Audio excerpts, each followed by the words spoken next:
કોંગ્રેસ નેતા પ્રતાપ દુધાતના નિવેદન બાદ ભાજપના મીડિયા કન્વીનર યજ્ઞેશ દવેની પ્રતિક્રિયા। કોંગ્રેસના નેતાઓ જુઠ્ઠાણું ફેલાવી રહ્યા છે। રાજકીય રોટલો શેકવા માટે ખેડૂતોને સર્વેથી વંચિત રાખે છે। ગુજરાત કોંગ્રેસ અને કેન્દ્રની કોંગ્રેસે ખેડૂતો માટે કંઈ કામ કર્યું નથી। રાજકીય રોટલા શેકવા માટે ખેડૂતોને સર્વેથી વંચિત રાખતા હોવાની વાત યજ્ઞેશ દવેએ કરી।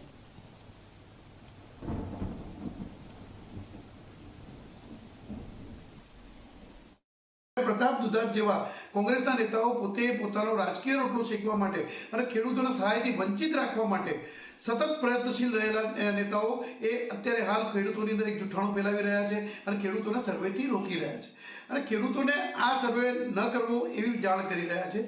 पण मारे प्रताप दुधातजीने पूछवानुं छे के जे जग्याए आज वरसाद पड्यो छे, जे जग्याए व्यक्तिओ पहोंची शकता नथी बहारना, ए जग्याए खेडूत तो पोते पोताना खेतरमां चकासवा तो जवानुं ज छे।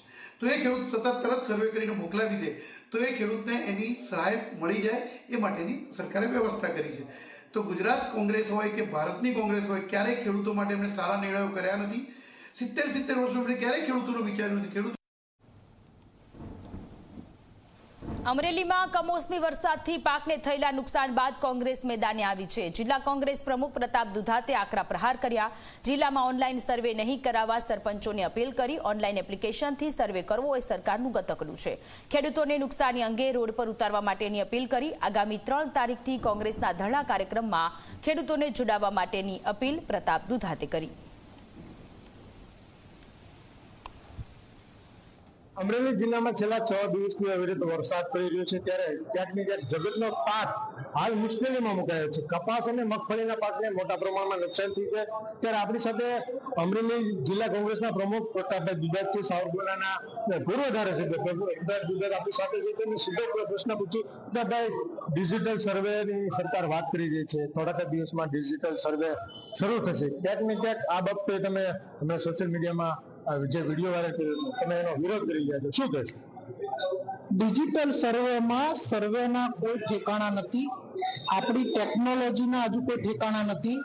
તમે જે અત્યારે મોબાઈલ યુઝ કરો છો, કેટલાય ગામડાની અંદર હજુ નેટની કનેક્ટિવિટી નથી, કેટલાય ગામડાઓમાં કનેક્શનોના પુઅર છે। ત્યારે ડિજિટલ અમેરિકન સિસ્ટમની મેન્ટાલિટી બંધ કરે। ભૂતકાળમાં ડિજિટલ સર્વેના આધારે ડિજિટલના મારફત જમીન માપણી કરી હતી, એમાં સરકારને થૂકેલું છાંટવું પડ્યું હતું। વર્તમાન પરિસ્થિતિની અંદર બધો જ પાક નુકસાનમાં છે। વર્તમાન સ્થિતિમાં આજની તારીખે વરસાદ ચાલુ છે, ખેતરોમાં જવા એવી સ્થિતિ નથી। ત્યારે ગામડાના સરપંચો કોઈ સર્વે વાળાને ખેતરે જવા ન દે, ગામની અંદર બેસીને જ ઠરાવ કરીને આપી દે, સર્વેમાંથી બહાર આવો, ગતકડામાંથી બહાર આવો, ડાયરેક્ટ ખેડૂતની મંડળીઓના દેવા માફ કરો, ખોટી વાતો બંધ કરો। ટૂંકીને ટચ માગણી છે કે ઉદ્યોગપતિના 19 લાખ કરોડના દેવા મોદી સરકારમાં માફ થતા હોય, મનમોહનસિંહની સરકારમાં 72,000 કરોડના દેવા ખેડૂતોના માફ થતા હોય, કોંગ્રેસની સરકારમાં છત્તીસગઢના દેવા માફ થતા હોય, મધ્યપ્રદેશની અંદર દેવા માફ થતા હોય ને પંજાબમાં થતા હોય, ખેડૂત વિરોધી માનસિકતા સતી કર્યા વગર જગતના તાપને આજે જરૂરિયાત પડી છે, ત્યારે ઠાગા ઠૈયા કર્યા વગર સીધા દેવા માફ કરો એવી ટૂંકી ટચની અમારી માંગણી છે। પ્રતાપભાઈ, આપના પ્રતિસ્પર્ધી છે તે ક્યાંક ને ક્યાંક કહી રહ્યા છે કે પ્રતાપ દુધાત ખેડૂતોને ગુમરાહ કરી રહ્યા છે, શું કહે? જે વ્યક્તિ મારી બારામાં બોલતા હોય એનું ગામ એને મજા આવે ત્યાં ખેડૂતોની વચ્ચે મારી તમારા મીડિયા સાથે લઈને જવાની મારી નૈતિક જવાબદારી। મરદના દીકરાઓ તો મારી સાથે તમે ગામ ચોઈસ કરો, એ ગામની અંદર જઈને આપણે ખેડૂતને પૂછી લઈએ। તો આ પ્રતાપભાઈ દુધાત જેમનું કહેવું છે કે તાત્કાલિક સર્વે કરો અને જે ખેડૂતોને જે અત્યારે જે મુશ્કેલી પડી રહી છે તેમને તાત્કાલિક સહાય આપવામાં આવે। ચેતન બગડા, ઝી મીડિયા, અમરેલી।